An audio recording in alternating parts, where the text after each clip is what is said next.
viewers, well, earlier we talked about some aspects of proscenium theatre. Now we shall be discussing the other aspects. Stage floors. A good stage is actually composed of several layers. The subfloor should be made of soft wood as pine or plywood. These materials are resilient and tough and will hold nails and other fasteners. Traditionally, a heavy canvas ground cloth covered the subfloor, but a ground cloth can wrinkle or tear when heavy scenery is moved over it. Can be painted only few times before it starts to deteriorate and is lousy for tap dancing. Quarter-inch tempered masonite has all of the qualities needed for a good stage floor surface. It has the added advantage of being fairly inexpensive and individual sections of the floor can be replaced as needed. The one drawback to this fiberboard floor is that it has a tendency to rap when first painted. This problem can be significantly reduced if the sheets are painted on both sides before being nailed to the subfloor. Stand the fireboard on edge and paint both sides simultaneously. Auditorium acoustics. Many contemporary performance spaces have been designed to house productions of dramas, musical operas, and orchestral music. A significant challenge in the design of these multi-purpose theatres is the different acoustics requirements of their various tenants. Orchestral music requires a long reverberation time. The amount of time it takes a sound to fade to inaudibility. A much shorter reverberation time is needed for spoken words to be heard and understood. To solve this challenge, many theatres designed in the past 30 years have adjustable acoustics panels on the walls and ceilings of the auditorium. The reverberation time of auditorium can be changed by adjusting the angle and reflective quality of these panels. Mechanical advantages. Certain mechanical systems can provide a power multiplying effect known as mechanical advantage. A 2-1 mechanical advantage means that you can move twice the weight with the same amount of force. That you can, with a system providing no mechanical advantage. The single whip illustrated in the first figure does not create any mechanical advantage, because it is just changing the direction of pull on operating line. If, however, we attached one end of the rope to a strong beam in the ceiling, as shown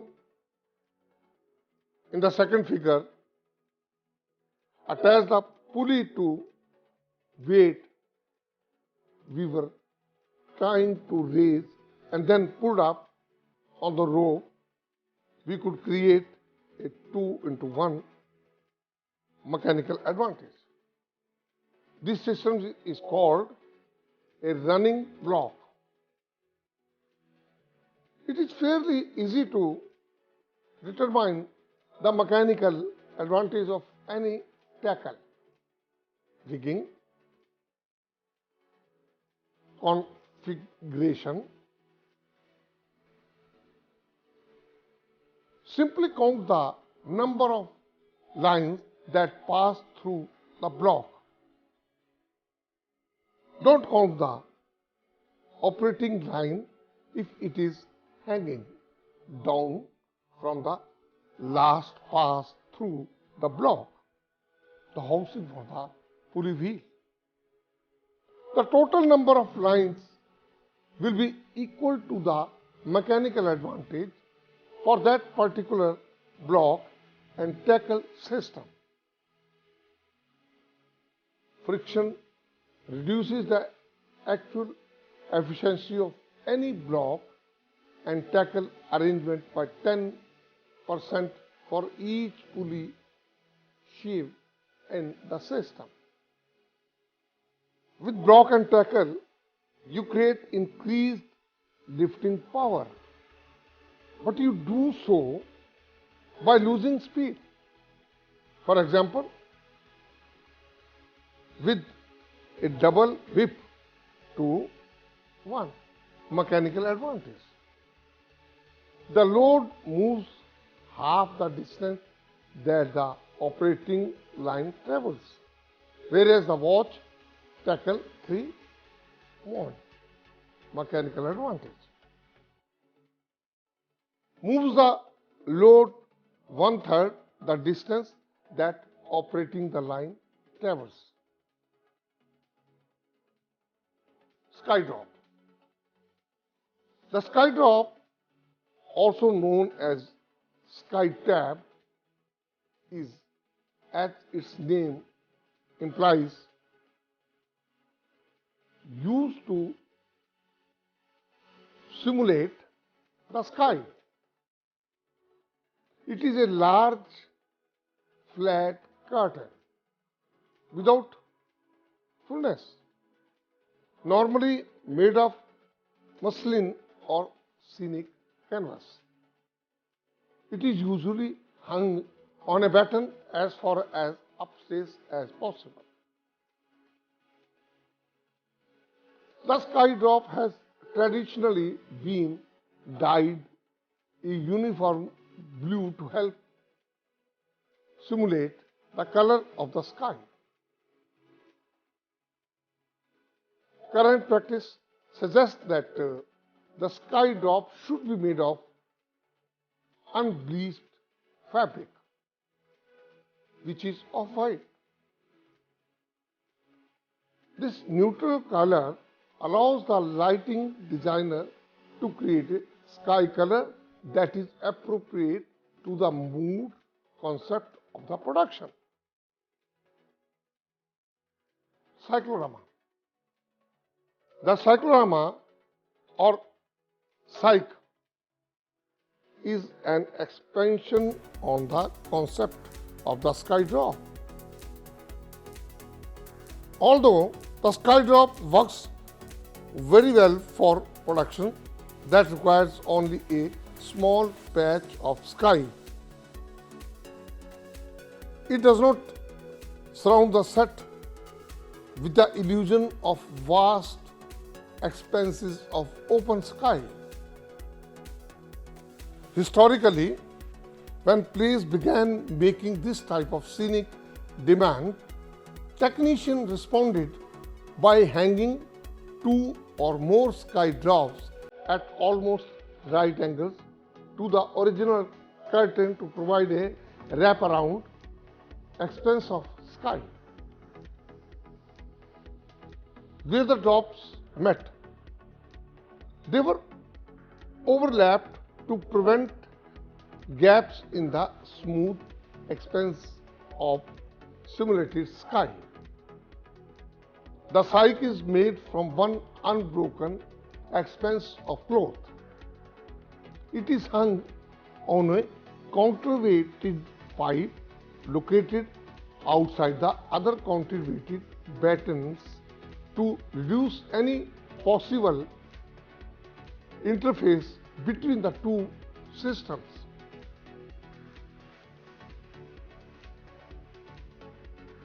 A white screen hung in front of the cyc can help smooth out any wrinkles, dirty spots, imperfections on the side. If the screen is hung on a batten a foot or two down stage of the cyc, additional light can be focused onto the screen to provide very interesting and sometimes spectacular multi-layer cyclorama lighting. A black shark's tooth screen can also be used to enhance the skydrop or cyc lighting, used in the same manner as the white screen. It improves aerial perspective by reducing the intensity and saturation of objects that are lit behind it. Thrust stage. The thrust stage is not a new development. Medieval audiences gathered on three sides of the pageant wagons and platform stages to watch passion plays, and research indicates the Globe Theatre also had a thrust stage. The thrust stage was rediscovered by directors who wanted to move the action of the play out of what they felt were the artificial and limiting confines of the proscenium stage. Whatever the reasons, the mid-20th century saw the birth of a large number of thrust theatres in the United States. The stage of the thrust theatres projects into and is surrounded on three sides by the audience. So tall flats, drops and vertical masking cannot be used where they would interfere with the spectator view of the stage. But on the fourth or upstage side of the stage, drops and flats can be placed to help visually describe the play location. Although entrances are frequently made through openings in the upstage wall, the house is also used for this purpose. The lighting grid in a thrust theatre is usually suspended over the entire stage and auditorium space. So, instruments can be hung wherever necessary to effectively light the playing area. Lighting grids vary in complexity from design that hide the lighting instruments from spectators' view to simple pipe grid from which the lights are hung in full view. Access to the simpler pipe grids is usually from a rolling ladder placed on the stage. The more complex grid frequently have walkways above the pipes to allow electricians to adjust the lighting instruments from above. In addition to the grid, there are usually some additional hanging positions above the house, either open pipe or some type of semi-concealed location. Some thrust theatres retain vestigial proscenium arc on the upstage wall as well as small backstage area. Although battens are frequently dead hung above the backstage space, some theatres have installed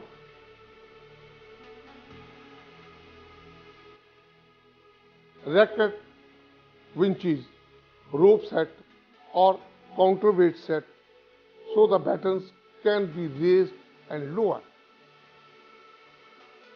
The lighting and sound booths are generally located at the back of the house directly facing the stage. Although nothing stronger than tradition prevents them from being placed at any location in the auditorium that provides an unobstructed view of the stage again. As in proscenium theatres, and for the same reason, the sound operator frequently chooses to run the mixing board from a position in the house rather than from the sound booth. Arena stage.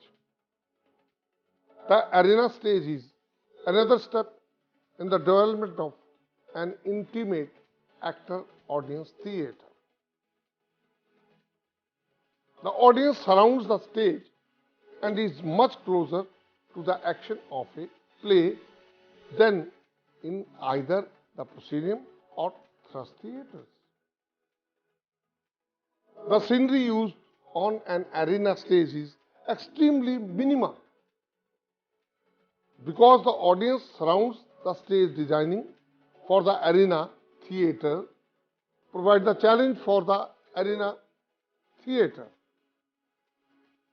Anything used on arena stage, sets, costumes, makeup, props, must be carefully selected to clearly specify the period, mood and feeling of the play.